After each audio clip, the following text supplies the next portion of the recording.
किसी गांव में एक बूढ़ा किसान हरिदास अपने दो आलसी बेटों मोहन और सोहन के साथ रहता था।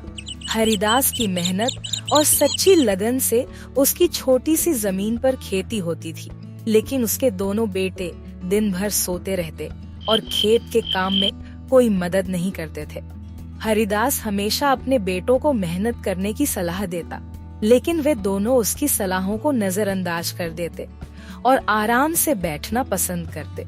एक दिन हरिदास की तबीयत बिगड़ी और उसने सोचा कि अब मुझे कुछ करना ही होगा ताकि मेरे बाद मेरी जमीन की देखभाल करने वाला कोई हो।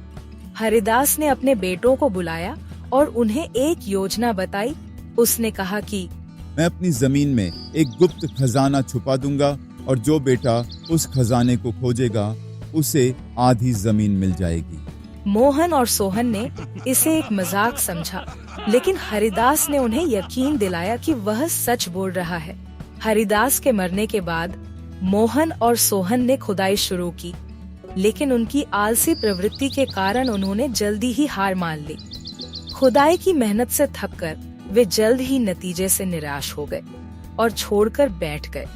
एक दिन मोहन और सोहन ने सोचा कि खुदाई के बाद मिट्टी को समेटने के बजाय उन्होंने केवल जगह बदलने का ही प्रयास किया। धीरे धीरे मिट्टी के हटाए जाने से जमीन की उपजाऊता बढ़ गई और बेहतर फसल होने लगी। जैसे जैसे समय बीता, मोहन और सोहन ने देखा कि जमीन में अधिक फसल होने लगी और उनकी स्थिति में सुधार हुआ।